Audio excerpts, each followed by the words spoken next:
The draft is done, and the Colts got a whole lot more athletic. Let's get into it. You are Locked On Colts, your daily Indianapolis Colts podcast. Part of the Locked On Podcast Network, your team every day.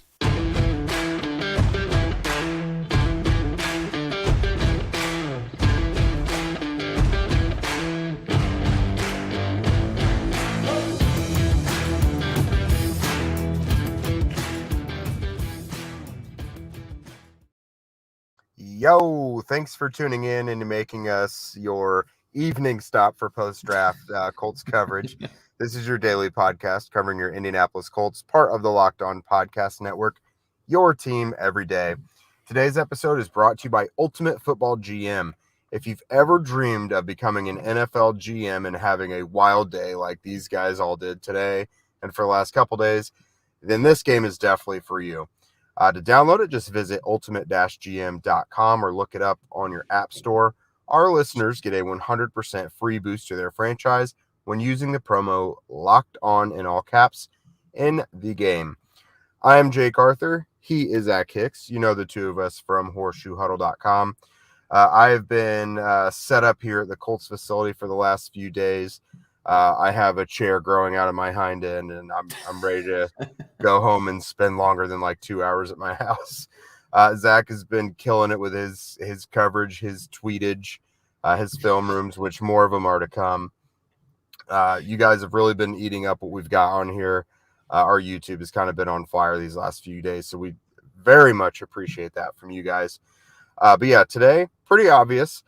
With the draft now complete, we're going to go over what the Colts did on day 3, 9 picks just in one day. We're going to give our thoughts on the draft class as a whole, what we thought they accomplished, what they might still be missing. And then we're going to finish it up by mentioning some undrafted free agents that are kind of sticking out. Some of those names are starting to trickle in. That is the 8th round after all. So the draft really isn't done until UDFAs are officially announced, really. So just kind of going to quickly fly through some of these day 3 picks real quick. In the 4th round, the Colts took BYU tackle Blake Freeland and Northwestern defensive lineman. I can't say it yet. Adi. Yeah. Yeah. I'm normally very good with these names, but I haven't found it in my brain yet where I can like find where it smooths out.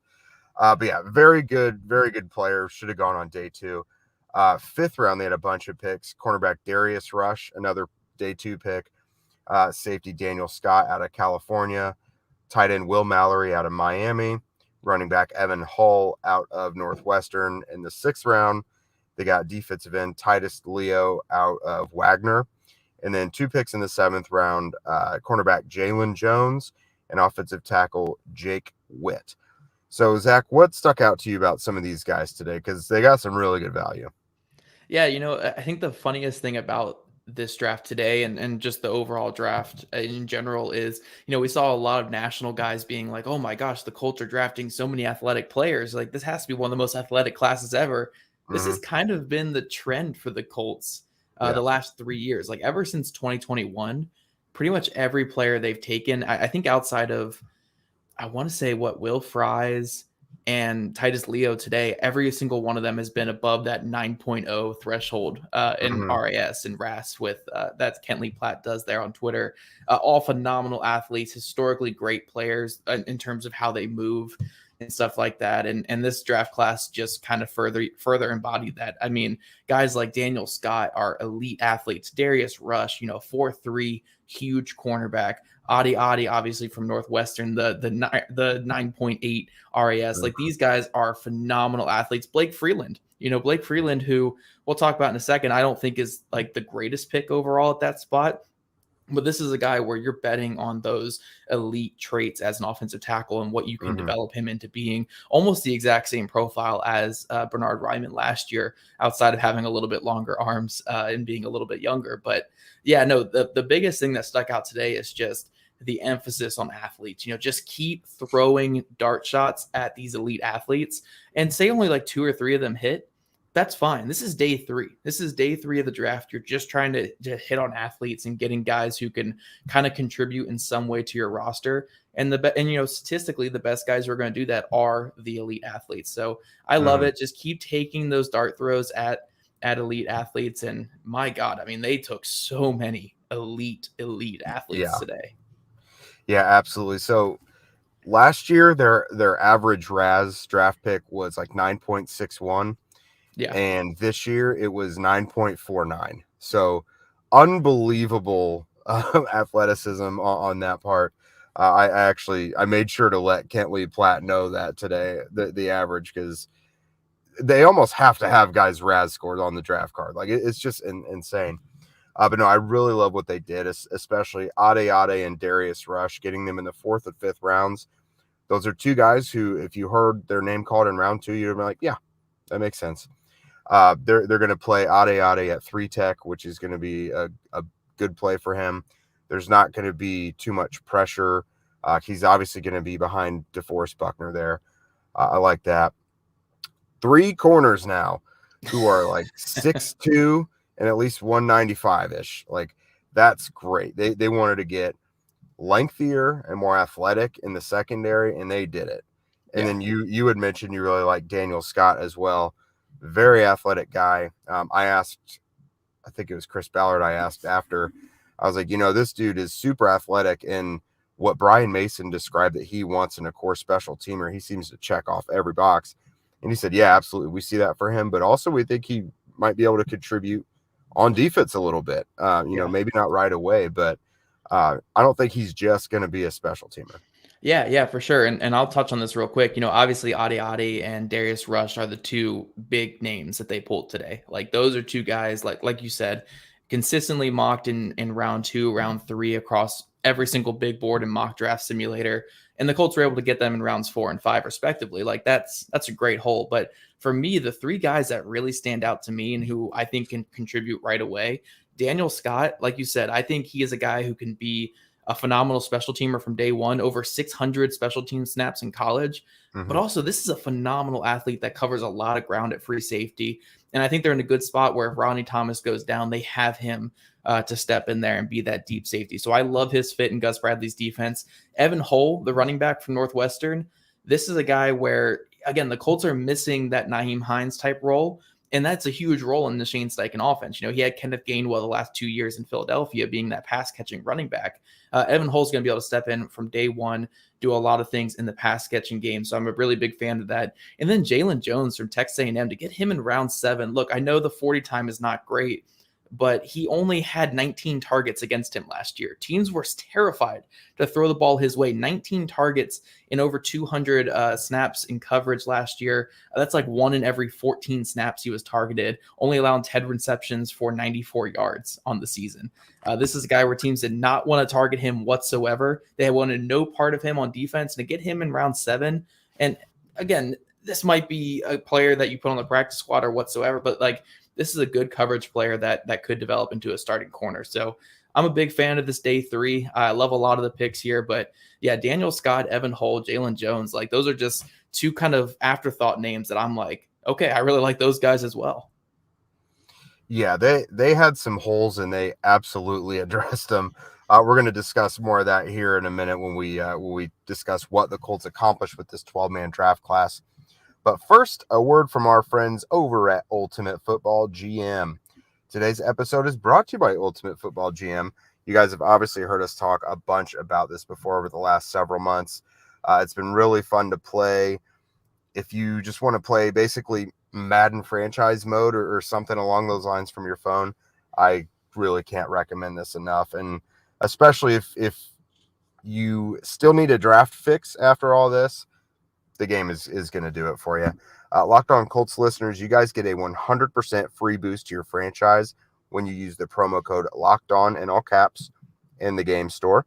That's Locked On in all caps, so make sure to check it out today. To download the game, just visit ultimate-gm.com or look it up on the app stores. That's ultimate-gm.com. Ultimate Football GM, start your dynasty today. And every day we'll be back with you on Monday to keep talking about the implications of this draft class and what it means for the Colts moving forward. So make sure you're not missing it because, again, it's another chance for me to go crazy about Anthony Richardson. And guys, look, since we're talking about this draft class and talking about me and my Anthony Richardson love, I'll get it out of the way real quick because we have a whole off season to talk about Anthony Richardson on here. And again, just how much I love that pick. But overall thoughts on this draft class, I loved it. I think this was the draft class that the Colts needed because I think going into this draft, obviously they needed their franchise quarterback. But aside from that, this team was lacking so much depth, so much quality depth, so much quality young depth. They were lacking in so many key spots: cornerback, offensive line. You could say a lot of spots on defense. Even the defensive line kind of needed some refresher in terms of young talent. Safety needed some work. Tight end, obviously, you can make the argument for. Like, they just needed to keep adding young, competitive depth to this roster. And if you look what they did in this draft, like, Chris Ballard kept all those picks for a reason. He kept moving back. He kept compiling more picks because he wanted to keep adding depth to this team. And when you look at all the players they pulled from this, like, there's a good 9 to 10 of them at least that are going to make the roster. And we're not even talking about the undrafted free agents. Like, a good 9, 10, maybe 11 of these guys will make the opening roster to start this year and actually have some kind of impact on the team. Like, this was, I think, I don't want to get too ahead of myself because these guys haven't even suited up whatsoever, but like, I think the implications of this draft can be massive for this franchise and can be a major stepping stone going forward. So I'm a big fan of everything they did. And even if some of these guys, or a good chunk of these guys, don't pan out, I just like the idea of adding so much young talent to a roster that really just needed that depth. Yeah, and here's the thing. This is obviously a rebuilding team. You have a brand new head coach who's kind of implementing his philosophy on offense. But you've also got a pretty good defense led by a coordinator who's trying to continue building on what they established last year. You had your biggest draft class in like at least 30 years.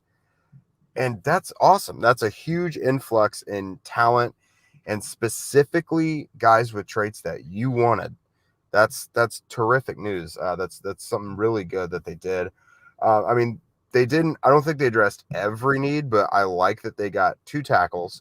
I don't know that Jake Witt is going to make it right away. I think he's going to be a practice squad guy. Yeah. But I asked about him specifically after the draft, and they're really excited about him. They kind of compared his metamorphosis, or what they foresee it as, Mo Alley Cox-ish.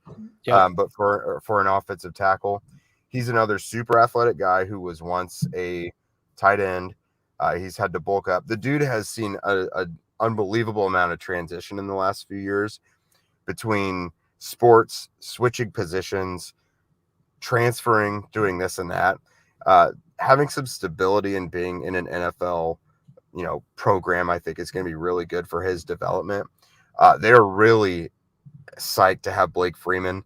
They see him as an immediate swing tackle, which is something they really need. Last season just wasn't it. Let's see. Will Mallory, he's going to be interesting because how do you find a spot for him? The good thing there is I think you just have a pretty big tight end group, and it's just going to be survival of the fittest. He's more of a pass receiving tight end as well, which is something they already have a wealth of. So we'll see who wins out there. And then you mentioned Evan Hull. I like that one. He seems to really embrace. He knows what it's going to take for him to make the roster.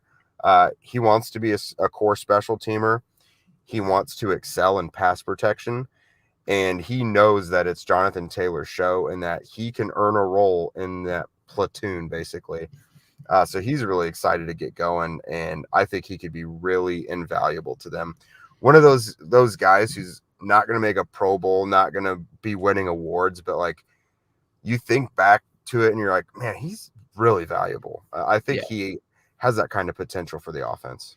Yeah, it's that Kenneth Gainwell role that Philadelphia had the last 2 seasons. Just that guy who, he'll catch 30, 40 passes on the season, maybe for like 300, 350 yards, but like that's a massive impact on that offense. Like it's not something where you're going to draft him in fantasy football and start him every single week, but it's something where if you're a play caller, you're like, okay, cool. I have this guy who's going to get me consistent production when I ask, or he can run a Texas route out of the backfield and beat this linebacker and get me some yards. Like that's exactly what I need. But another big takeaway I have from this draft class is just the the reliance on Shane Steichen and getting him some things that he needed for this offense. Because again, Shane Steichen's coming to an offense that was built for Frank Reich.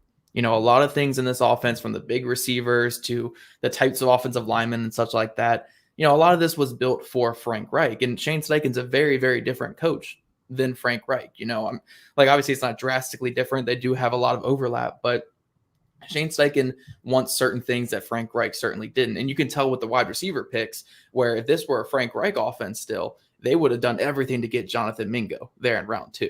Like Jonathan Mingo would have been the pick at 35, and we would have been all happy about having a supercharged Zach Pascal. But because we have Shane Steichen and have that horizontal and vertical game that he's going to bring here, we get a guy like Josh Downs, who's that natural separator who can sneak in and out of the mesh and kind of work under those bunch sets and 3x1 sets, which is exactly what Shane Steichen needed. And then also just look at the weapons that were added in this class. Again, these are not super high profile players they added, but look at some of the weapons they added to kind of help a player like Anthony Richardson. Anthony Richardson's biggest flaw is his short passing game, is everything that's underneath. The timing is off. The mechanics are off. He struggled a lot last season at Florida with that. Well, you're going to get him a guy like Josh Downs, who had like a 2% drop rate in college, who can get open super quick. You go to day 3 and you get a pass catching running back in Evan Hull, who can haul in everything. Then you get Will Mallory, who another player who can get open and does not drop many passes. Like, you're getting him those underneath weapons that he needs, that can get open, that can be consistent, reliable threats underneath. I think a lot of this draft was, yes, we're going to throw shots at athletes and we're going to get guys who we feel like we can build around with some development, but also everything about this draft is building around that quarterback. We're going to get him weapons. We're going to get Shane Steichen weapons that can help this offense succeed. And I think they hit a lot of things with that. Again, Evan Hull and Will Mallory are not phenomenal picks. They're not these guys who are going to be superstars, but they can be little pieces to helping Anthony Richardson be the franchise quarterback. A+ picks right there. Yeah, absolutely. A lot of this was geared towards getting Richardson ready and just getting him some protection, getting him some weapons, and just making things more comfortable around him. And, Chris Ballard and Shane Steichen spoke afterward, and Jim Irsay as well, really. It sounds like things for Anthony Richardson are probably, they're going to do what they can to get him ready for week 1. I don't think they feel pressured to make it happen, but I think that's their intention. Not even really reading between the lines. It was indirectly what they were saying, pretty much, so that's good. I think they did a lot of things to help accomplish that, like you said. Yeah, we're going to have so much this offseason to talk Anthony Richardson. We're going to have countless experts on to talk about him. Only experts are going to hype him up, though, obviously, because that's all I want, obviously, on this show. But we're going to talk a lot about Anthony Richardson this offseason. I'm sure you guys are going to love a lot of those conversations. But first, we have to talk about this undrafted free agent class that's starting to shape up. Obviously, I know we're not going to know all these names. I haven't watched the film on guys from Virginia State or Little Sisters of the Poor in Kentucky or something, all these places that they're signing guys.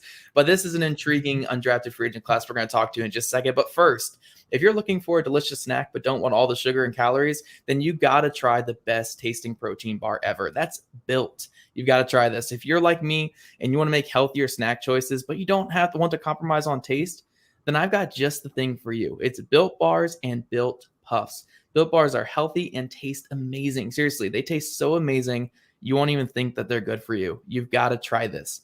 And now you don't even have to go and you don't even have to wait to get a box. For years, we talked about how you can order Built Bars on Built.com, but now you can get them at your local Walmart or Sam's Club while you still get your specialty flavors there at Built.com. That's right. Head to your nearest Walmart today, walk to the pharmacy section, and grab yourself a box of Built Bars. You can pick up a 4-bar box of cookies and cream, double chocolate bar, or coconut puff. If you're close to a Sam's Club, run in and grab a 13-bar box with our hit flavors, brownie batter puff and churro puff. You guys can thank me later.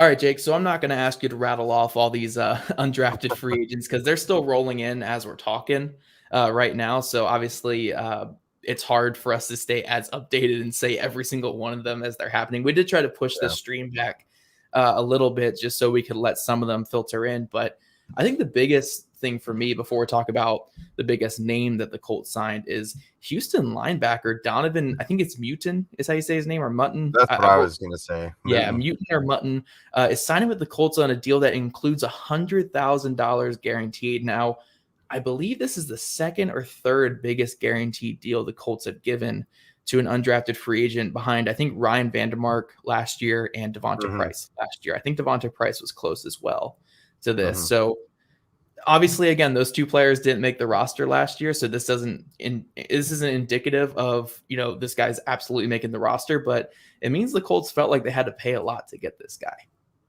Yeah, and Kyle Raposa, I don't know if you saw this, but Kyle Raposa, our guy, Colts cap Kyle, he made a good point about this deal specifically, that when you see deals like this that are that big for undrafted free agents, it often covers the practice squad costs for the year, basically, for that player. So even if he's not gonna, I mean, they'll give him a chance to make the roster. They didn't do anything at linebacker today, and it's a position they needed.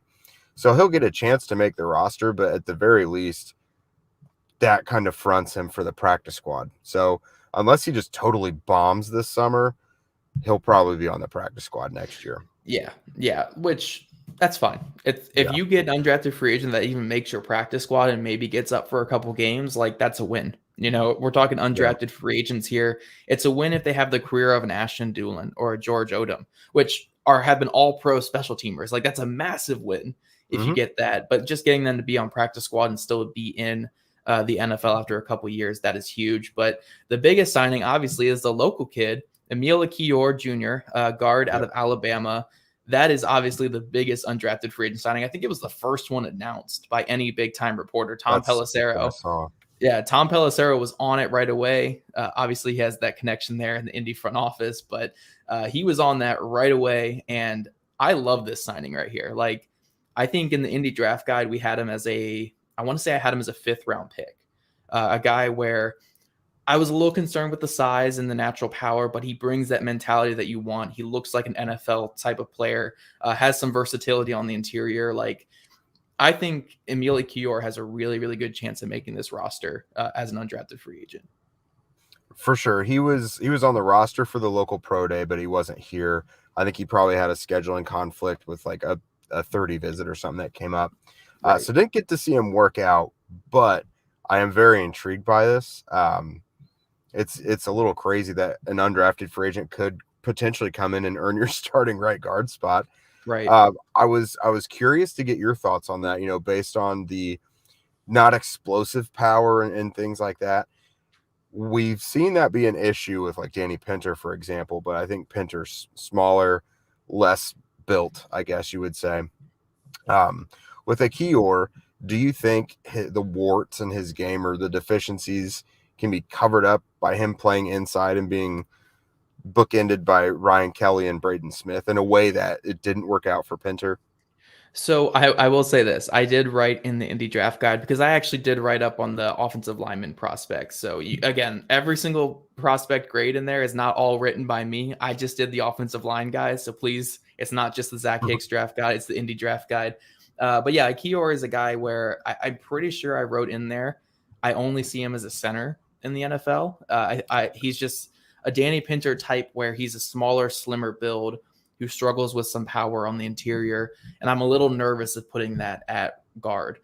Yes, he could bulk up. He could bulk up more than a Danny Pinter did. And he has better technique than Pinter ever did on the inside.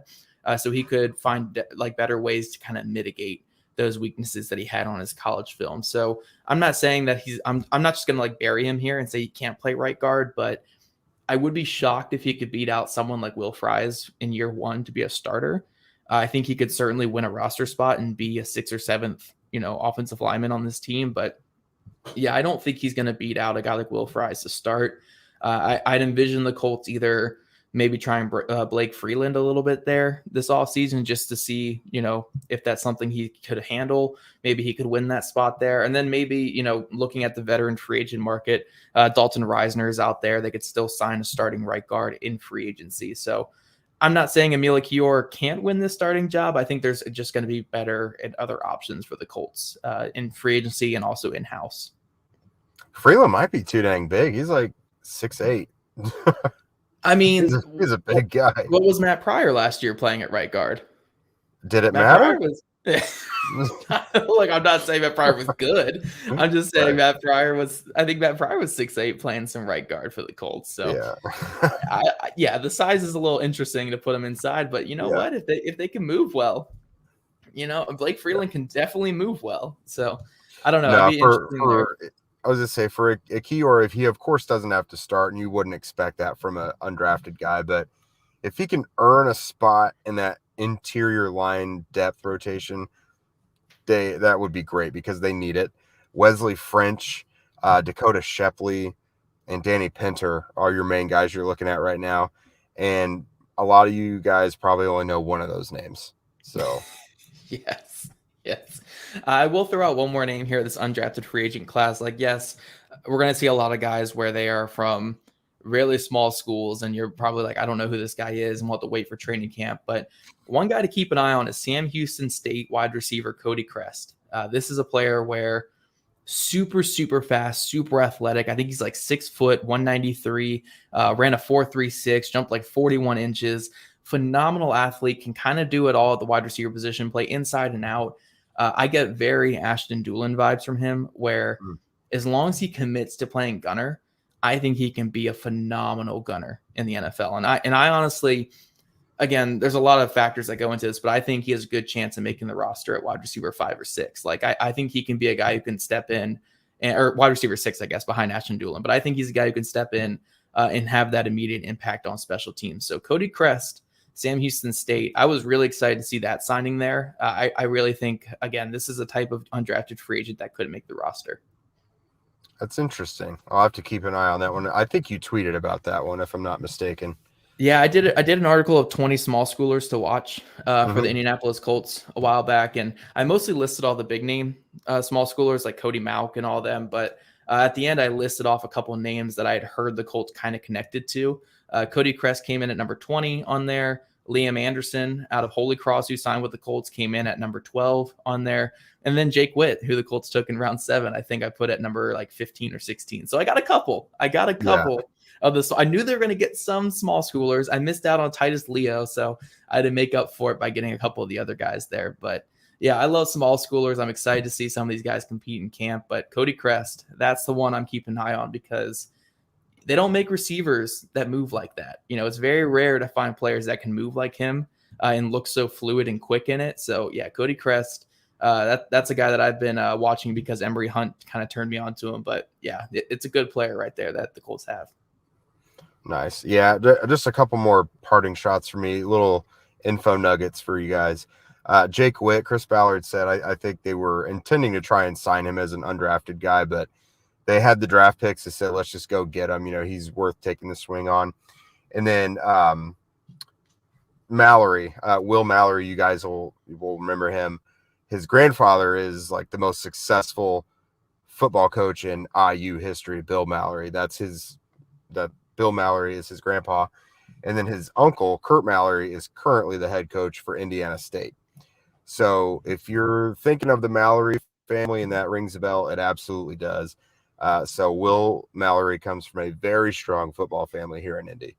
Yeah, for sure. So make sure you guys are following his career there. I'm excited for Will Mallory. I'm excited for this entire draft class and every day. We'll be back with you Monday, Tuesday, Wednesday, Thursday, Friday, everything next week, talking about this draft class because, man, I am excited to get into this and really dive into the weeds of each and every single one of these players. So make sure you're following Locked On Colts on Twitter at Locked On Colts, at Jake Arthur NFL, and at Zach Hicks too. Again, all on Twitter. Also, subscribe to Locked On Colts podcast on YouTube or wherever you listen to your podcast. We love your ratings and reviews, and we'll see you guys on Monday.